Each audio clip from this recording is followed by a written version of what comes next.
Coucou, bienvenue sur Luna de la Lune. On se retrouve aujourd'hui pour un nouveau tirage. C'est le message du jour. J'ai demandé aux énergies que se passe-t-il, qu'est-ce que tu dois savoir là maintenant. Bon, alors, je viens de tirer les cartes, elles sont étalées devant moi. Et bon, visiblement, c'est un tirage sentimental. Donc j'espère que c'est ce que tu voulais entendre et sinon, désolé, faudra partir de la vidéo. Bon, allez, commençons. Et si ce n'est pas encore fait, abonne-toi. Parce que comme ça, on est mieux à plusieurs. Commençons. Alors, bon, là, déjà, je vois que ta vie sentimentale, elle est assez influencée par des désirs profonds. On a la carte du diable et de l'as de bâton qui me disent ça, mais aussi influencée par des poids émotionnels qui freinent ton épanouissement. Et ça, c'est le 10 de bâton et le 5 de denier qui me le disent.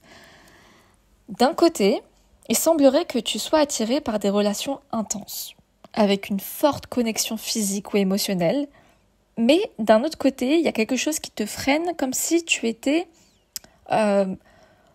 englué dans un schéma répétitif. Il y a un truc qui ne bouge pas. Par exemple, il se pourrait que tu sois impliqué actuellement avec quelqu'un qui te fascine d'une certaine façon ou qui t'intrigue, mais qui exerce une sorte d'ascendant sur toi. Oh, c'est peut-être violent ce que je viens de dire, mais une sorte d'ascendant. J'ai pas dit que c'était la vérité, mais si c'est le cas, tu le sais mieux que moi. Mais peut-être que c'est une énergie trop pesante pour toi. Mais en tout cas, cette relation, même si la personne semble te fasciner et qu'elle a une sorte de pouvoir sur toi, cette relation, elle t'apporte pas de vraie satisfaction, visiblement. Peut-être, est-ce une personne qui sait comment captiver ton attention ? Ça, cette personne, elle sait le faire, mais qui n'est pas réellement disponible. Soit parce qu'elle est engagée ailleurs, possibilité, soit parce qu'elle ne veut pas forcément s'investir émotionnellement. En tout cas, cette dynamique, elle est typique de la carte du diable. Comme je l'ai déjà dit plusieurs fois, le diable, bon pas maintenant, mais dans d'autres vidéos, le diable, c'est la carte de l'attachement. Et parfois, attachement toxique. D'un lien difficile en tout cas à couper, même si tu en ressens les effets négatifs. C'est la carte du diable, ça. Donc, admettons, si tu es célibataire, par contre, il y a une sorte de lutte intérieure entre ton envie de vivre une relation passionnée et ton besoin de stabilité qui t'évite de revivre d'anciennes blessures.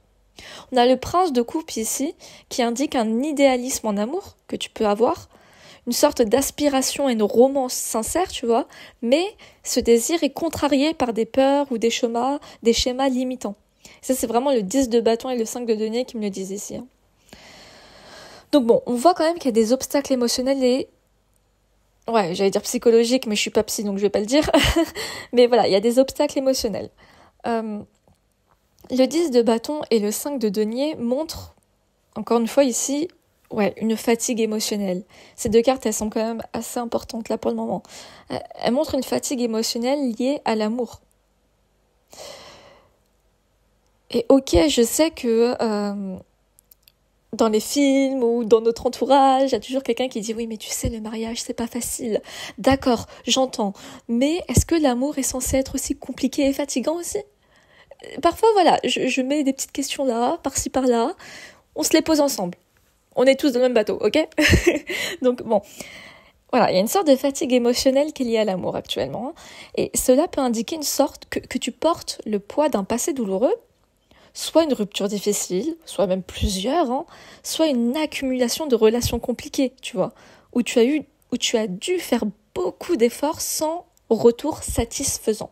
Donc peut-être il y a eu certes des retours, mais ça comblait pas tes besoins émotionnels. Et j'ai pas dit tes caprices, ni même tes petites envies, j'ai dit tes besoins émotionnels. Par exemple, il est possible que tu aies déjà vécu une relation où tu étais la seule personne à porter la charge affective, à te battre pour que l'autre reste, que l'autre soit bien, que l'autre soit satisfait, ou pour que la relation fonctionne malgré les difficultés. Tu vois ? Et si tu es en couple, il est possible que la relation actuelle demande énormément d'énergie. Peut-être que l'autre personne traverse des difficultés personnelles, financières, émotionnelles, professionnelles, je ne sais pas, mais que ces difficultés-là, peut-être qu'elles affectent votre dynamique. Ou alors, c'est toi qui ressens une pression, un sentiment d'épuisement, comme si tu devais toujours être le ou la plus forte, quoi. Et là, on a la carte du pendu. Et le pendu, il accentue vraiment cette sensation de blocage. Le pendu, il est attaché à un arbre.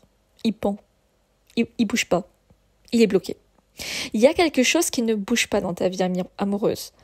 Un état d'attente où tu espères un changement, une amélioration, mais où rien ne semble avancer finalement. Par exemple, si tu es dans une relation instable, il se peut que tu sois dans l'attente que l'autre prenne une décision claire, qu'il ou elle te dise vraiment les choses, qu'il ou elle s'engage, ou au contraire, qu'il ou elle mette un terme définitif à l'histoire. Il y a une sorte d'attente de l'autre. Que l'autre prenne une décision. Que l'autre fasse ce fameux pas qui va faire avancer la relation. Ou l'arrêter, mais voilà, t'as compris. Qui va faire évoluer la relation dans tous les cas. Donc, il y a une sorte de bataille intérieure entre raison et émotion, ici, je le sens.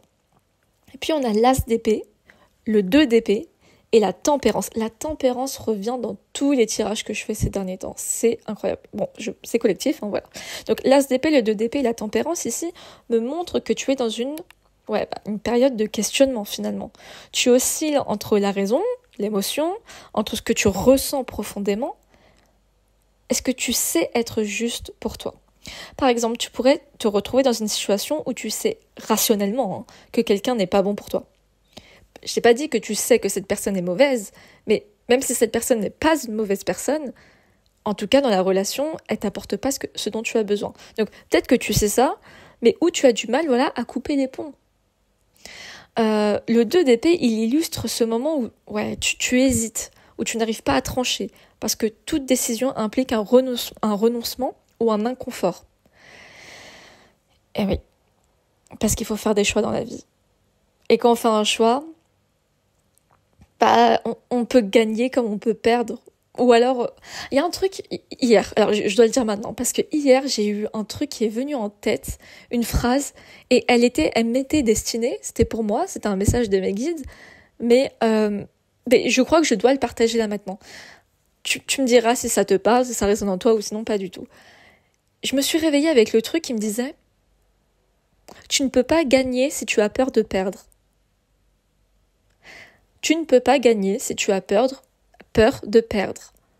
Tu ne peux pas gagner, et là dans tous les aspects de la vie, tu ne peux pas gagner beaucoup d'argent et être abondant financièrement au max si tu as peur de perdre de l'argent. Donc il faut bien en dépenser pour en gagner. Il y a une sorte de transaction qui est faite. Tu ne peux pas avoir la relation de tes rêves si tu as peur de perdre la relation actuelle dans laquelle tu ne te sens pas satisfait. Il y a toujours un truc comme ça. Tu vois ? Tu ne peux pas gagner si tu as peur de perdre. Bon, tu me diras si ça te parle. En tout cas, moi, ça m'a retourné. Passons. Donc, par exemple, là, pour revenir à toi, tu pourrais te retrouver dans une situation où tu sais rationnellement, comme je l'ai dit, la personne, pas bueno pour toi. Le 2 d'épée, il illustre vraiment ce moment où tu hésites, où tu n'arrives pas à trancher.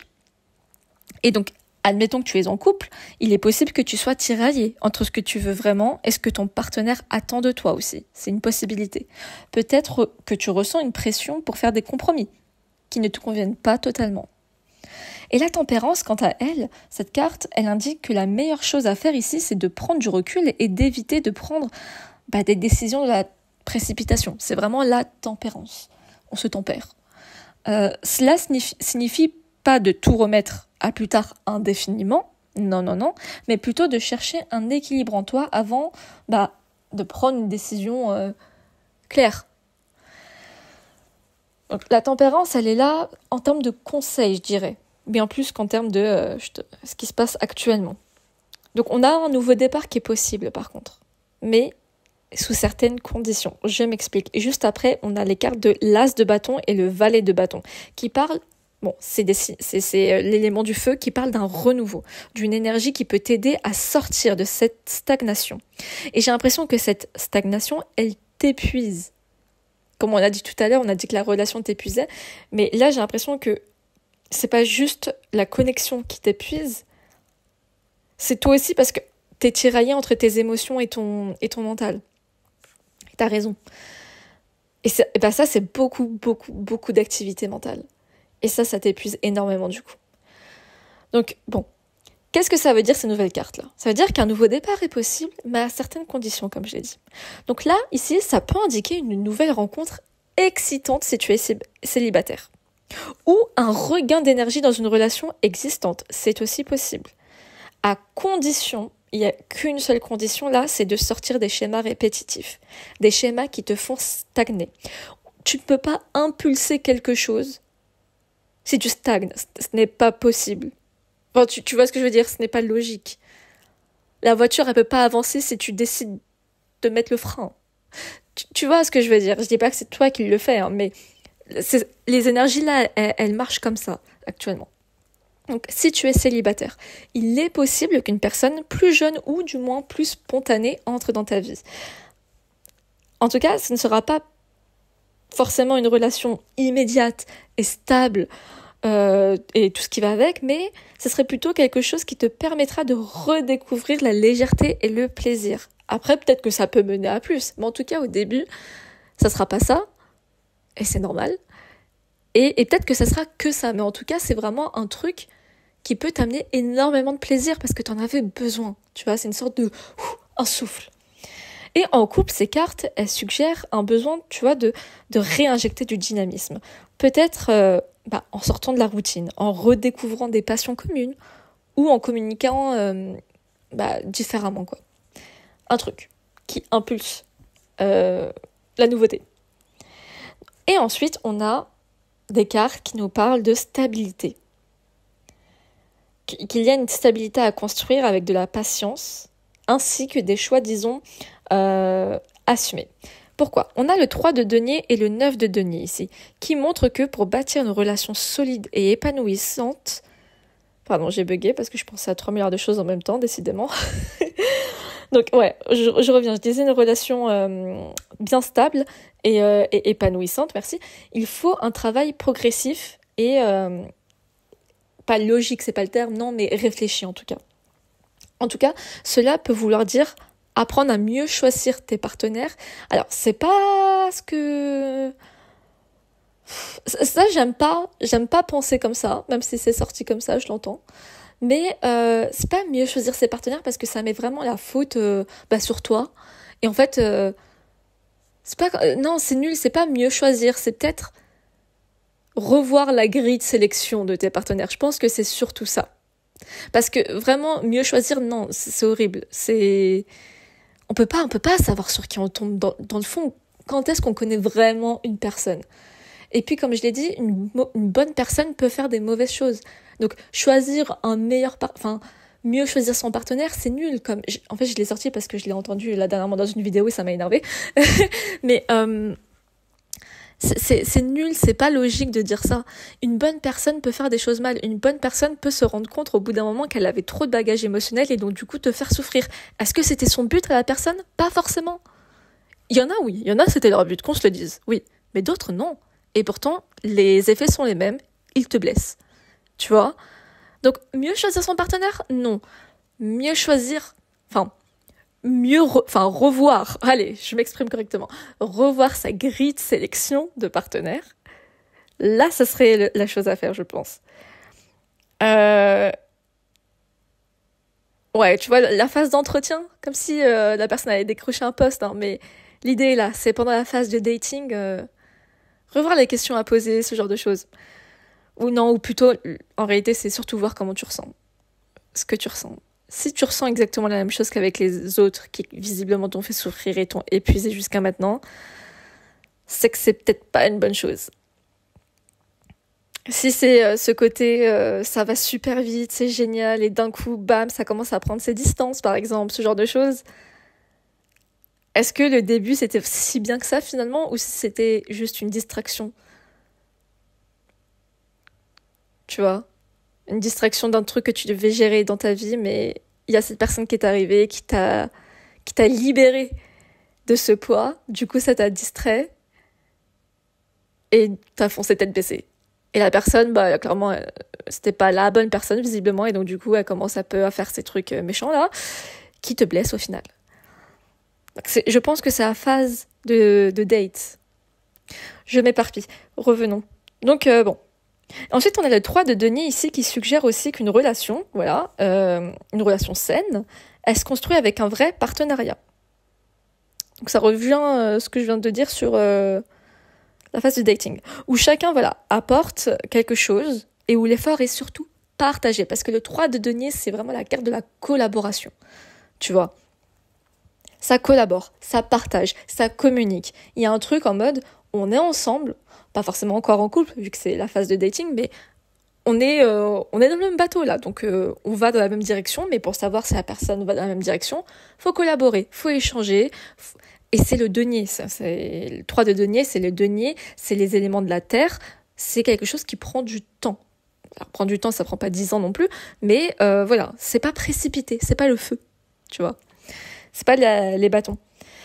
Donc, si tes relations passées ont été déséquilibrées du coup, cela indique que tu dois maintenant rechercher quelqu'un qui te correspond davantage dans cette vision. Parce que toi, tu n'es plus la même personne qu'avant, hein, sache-le. Hein. Toutes ces relations, ou même si on n'a pas eu 3 milliards, il y en a eu au moins une là, qui te fatigue, qui t'épuise. Tu n'es plus la même personne qu'au moment où tu les avais commencées, ces relations-là. Donc toi-même, tu vois,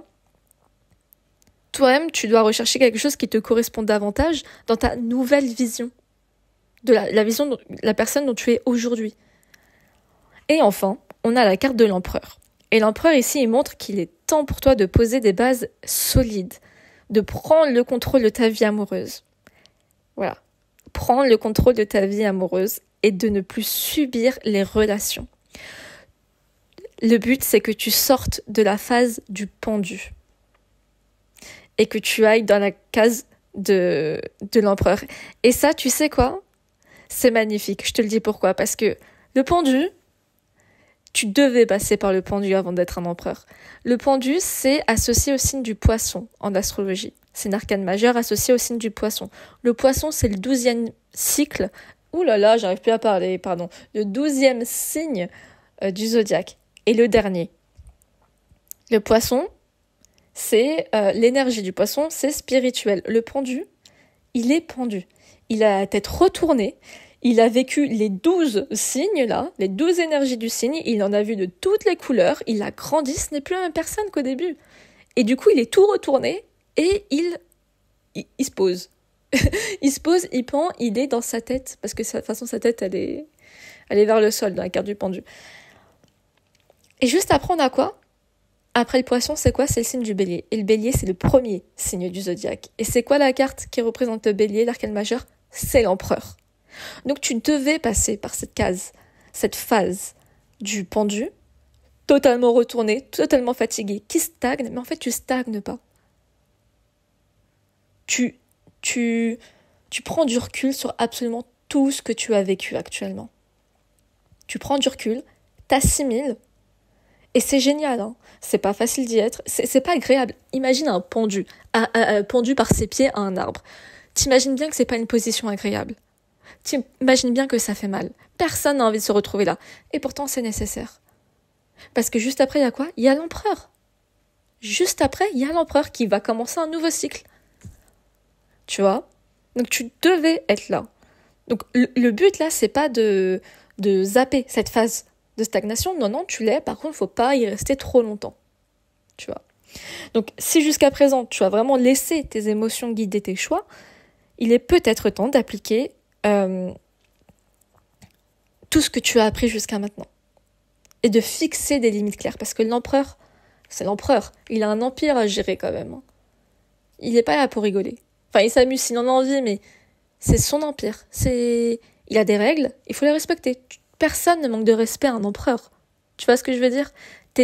Donc, ce que je suis en train de dire, c'est que tes propres limites, tu dois les respecter en premier. Pour que les autres les respectent. Tu vois ? Mais c'est des limites que tu as appris maintenant. Grâce à tout ce que tu as vécu. Ouais, oui, j'imagine que tu aurais voulu ne pas passer par tout ça pour apprendre ça. Ouais, je sais. Oui, mais c'était ton chemin. C'était ton chemin. Donc, allez, en conclusion, là, ici, je dirais que dans l'ensemble général, ce tirage, vraiment, il indique que ta vie sentimentale, comme on l'a dit, elle est pas dans la meilleure des phases. Elle stagne un peu. Tu es peut-être en train de réaliser que certains schémas ne fonctionnent plus. Ou alors ça va t'arriver, tu vas sentir qu'il y a des trucs. Si tu les as pas encore identifiés, tu vas sentir. Tu vas le voir. Je t'ai dit, cette phase de stagnation, elle est là pour te faire ouvrir les yeux sur certaines choses. Et de les assimiler. Et donc, si tu es célibataire, sois plus dans l'observation, je dirais. Et si tu es en couple, il y a peut-être un rééquilibrage qui est nécessaire dans la relation. En tout cas, là, ici, c'est que le futur amoureux, il est vraiment prometteur. Hein. N'oublie pas, on avait l'as de bâton, il me semble. Je regarde, l'as de bâton et le valet de bâton qui étaient là. Si tu fais le choix d'un nouveau départ, en tout cas, c'est hyper prometteur, mais il demande quand même d'être conscient de tes blocages et d'agir avec discernement. Mais j'ai confiance en toi parce que, voilà, t'as vécu tout ça, t'es dans une phase ici, voilà, très bancale, mais nécessaire. Après, ça sera la clarté. Prends le temps le temps que tu as besoin, mais après, vraiment, je suis vraiment confiante. Tu seras dans la clarté et avec le discernement. Donc, vraiment, c'est une période de transformation que tu es en train de vivre. Elle est peut-être un peu lente, selon toi, mais c'est nécessaire. Il y a peut-être des trucs qui remontent là. Même des trucs, parfois, qui remontent à ton enfance. Donc, rien à voir avec tes relations amoureuses, tu vois. Mais il y a peut-être des trucs qui sont en train de remonter et qui t'aident à voir plus clair, en fait, sur comment tes relations ont pu se dérouler. Mais vraiment, il y a un truc qui fait que cette phase, elle est là pour t'amener vers une relation bien plus saine et épanouissante, ça c'est sûr. Mais vraiment à condition de prendre des décisions alignées avec tes véritables aspirations. Pas pour faire plaisir à l'autre, pas pour faire plaisir à la société, à toi. Ok. C'était un tirage un peu plus long que j'avais prévu, hein, mais j'ai beaucoup divagué aussi. J'espère que ça t'aura apporté la guidance dont tu avais besoin. N'hésite pas à t'abonner si ce n'est pas encore fait ou à me demander, me proposer des suggestions de vidéos en commentaire ou me dire juste si ce tirage a résonné avec toi. Je serais ravie de lire les retours. Je te dis à très très très bientôt et surtout prends soin de toi.